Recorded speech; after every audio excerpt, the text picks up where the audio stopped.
नमस्कार दोस्तों। धनु राशि का स्वामी गुरु 9 अक्टूबर के बाद आपके षष्ठ भाव में वक्री होने जा रहा है। षष्ठ भाव जिसे हम अशुभ भाव भी कहते हैं, क्योंकि यहाँ से रोग और शत्रु देखे जाते हैं। उसी प्रकार आपके राशि के सप्तम भाव में मंगल जो है भ्रमण कर रहा है। दिनांक 21 तारीख के बाद ये आपके अष्टम भाव में भ्रमण करेगा। अष्टम भाव को भी मृत्यु भाव कहा जाता है। यह जो ग्रह है और बाकी के जो भी ग्रह इसके जो प्रभाव परिणाम होंगे वह धनु राशि पर किस प्रकार से होंगे, सभी के बारे में डिटेल में चर्चा इस वीडियो में हम करने वाले हैं। तो सबसे पहले हम चर्चा करेंगे कि आपका जो स्वास्थ्य है शारीरिक या फिर मानसिक वह किस प्रकार का होगा। जैसे कि दिनांक 9 तारीख को आपके राशि का जो स्वामी है गुरु, जो कि आपके षष्ठ भाव में वक्री होने जा रहा है, उसी प्रकार आपके अष्टम भाव में 21 तारीख के बाद मंगल जो है वो भी भ्रमण करने वाला है। आपके राशि का जो षष्ठेश है शुक्र, जो कि आपके लाभ भाव में भ्रमण कर रहा है। दिनांक 14 तारीख के बाद यह जो शुक्र है यह आपके व्यय भाव में भ्रमण करेगा। तो करीबन 13-14 तारीख के बाद का जो समय है वह आपके लिए अशुभ फलदायी साबित हो सकता है। खास करके स्वास्थ्य के बारे में जो परेशानियां हैं वह ज्यादा सामने आ सकती है। दूसरी ज्यादा महत्वपूर्ण बात, मेंटल स्ट्रेस या फिर मानसिक तनाव में आप ज्यादा आ सकते हो। तो इन चीज़ों पर थोड़ा सा ध्यान देना आवश्यक है। हालांकि यह जो संपूर्ण महीना है इसमें आप बहुत ज़्यादा एक्टिव रहोगे, लेकिन खुद पर नियंत्रण रखना, खुद के भावनाओं के ऊपर नियंत्रण रखना बहुत ही ज़्यादा आवश्यक होगा। इसके बाद हम चर्चा करेंगे कि आपका जो आर्थिक स्तर है वह किस प्रकार का होगा। जैसे कि आपके राशि का जो धनेश है शनि, जो कि आपके तृतीय भाव में भ्रमण कर रहा है, वक्री हो चुका है। उसी प्रकार आपके राशि का जो पंचमेश है मंगल, जो कि आपके सप्तम भाव से अष्टम भाव में भ्रमण करेगा 21 तारीख के बाद। और आपके राशि का जो लाभेश है शुक्र, जो कि आपके लाभ भाव में ही भ्रमण कर रहा है। और दिनांक 14 तारीख के बाद यह जो शुक्र है यह आपके व्यय भाव में भ्रमण करेगा। तो कुल मिला के देखा जाए तो पैसे के मामले में आपको इस महीने में थोड़े से फाइनेंशियल क्रंचेस देखने पड़ सकते हैं। आपके जो खर्चे हैं उस पर थोड़ा ध्यान देना आवश्यक होगा। उस प्रकार इन्वेस्टमेंट के बारे में भी थोड़ा सा सतर्क रहना ज़्यादा आवश्यक होगा। मतलब इस महीने में अनवांटेड खर्चे के ऊपर खर्चे हो सकते हैं, जिस पर आपको ध्यान देना बहुत ही ज़्यादा आवश्यक होगा। उस प्रकार अगर आप शेयर मार्केट में ट्रेड करते हो तो सोच समझ कर ट्रेडिंग करना बहुत ही महत्वपूर्ण होगा। इसके बाद हम चर्चा करेंगे कि आपका घर का जो सुख है, फैमिली हैप्पीनेस है, वो किस प्रकार की होगी। जैसे कि आपके राशि का जो चतुर्थेश है गुरु, जो कि आपके षष्ठ भाव में भ्रमण कर रहा है। दिनांक 9 तारीख के बाद यह जो गुरु है वो वक्री होने जा रहा है। उसी प्रकार आपके राशि आपके राशि के चतुर्थ भाव से सप्तम सप्तम भाव में, मतलब दशम भाव में रवि बुध का भी भ्रमण है। तो कुल मिला के देखा जाए तो इस महीने के करीबन 10-12 तारीख के बाद का जो समय है उसमें आपके घर के जो बड़े बुजुर्ग रहेंगे उनके स्वास्थ्य के बारे में थोड़ा ध्यान देना होगा। उसी प्रकार वास्तु से रिलेटेड किसी भी प्रकार के महत्वपूर्ण काम 10 या फिर 12 तारीख के बाद बिल्कुल भी नहीं करना। आपके जो अंदाज है वो चूक सकते हैं। रिलेशनशिप के मामले में अगर कहा जाए तो आपके राशि का जो पंचमेश है मंगल, जो कि आपके सप्तम भाव में भ्रमण कर रहा है, 21 तारीख के बाद यह जो मंगल है वो वक्री होने जा रहा है। तो कुल मिला के देखा जाए अगर आप किसी के रिलेशनशिप में है, करीबन 22-23 तारीख के बाद का जो समय है उसमें आपके जिनके भी रिलेशनशिप में होंगे उनके साथ छोटी मोटी बातों को लेकर तकरार हो सकती है, ध्यान रखिए। उसी प्रकार जो गर्भवती महिला है खास करके उन्होंने स्वयं के स्वास्थ्य के बारे में ध्यान देना बहुत ही ज़्यादा आवश्यक होगा। हालांकि जो विद्यार्थी वर्ग है उनके लिए जो समय है वो ठीक रहेगा। वैवाहिक जीवन के मामले में अगर कहा जाए तो आपके राशि का जो सप्तमेश है बुध, जो कि आपके दशम लाभ और व्यय भाव में भ्रमण करेगा। और आप ही के राशि के सप्तम भाव में मंगल जो है वो करीबन 20 तारीख तक रहने वाला है। तो यहाँ पर जो बातें हैं थोड़ी सी कॉम्प्लिकेटेड हो सकती है, खास करके अगर आप किसी के रिलेशनशिप में हैं, खास करके आप विवाहित हो तो आपके जो वैवाहिक जोड़ीदार है उनके साथ छोटी मोटी बातों को लेकर तकरार हो सकती है। यह तकरार काफ़ी बढ़ भी सकती है।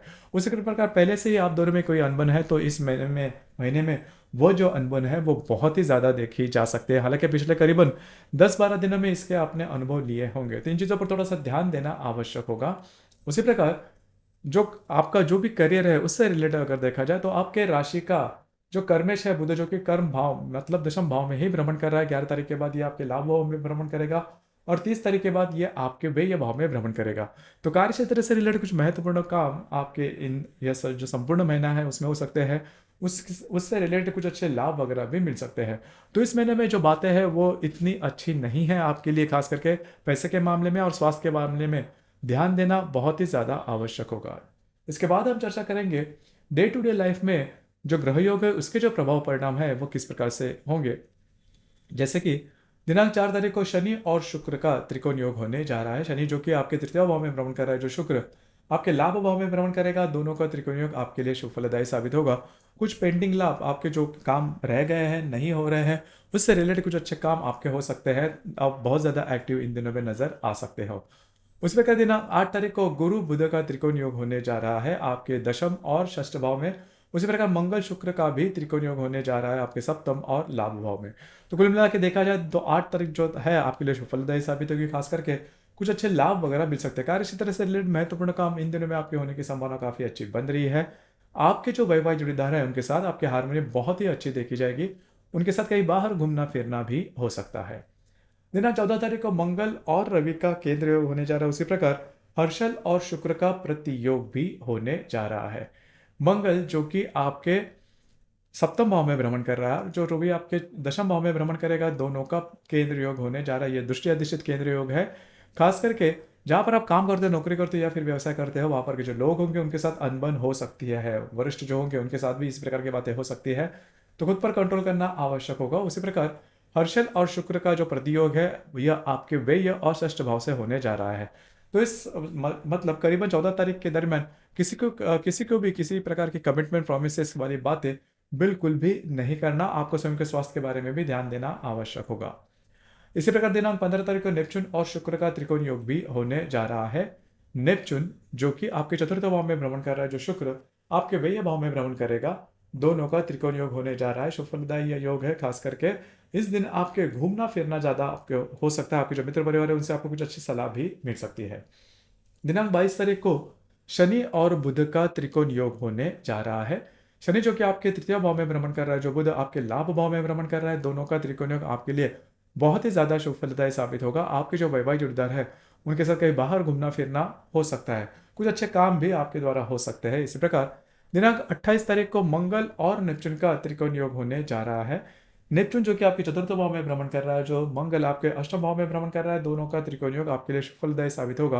कुछ अच्छे लाभ वगैरह मिल सकते हैं। इस दरमियान शनि और शुक्र का केंद्र योग भी होने जा रहा है।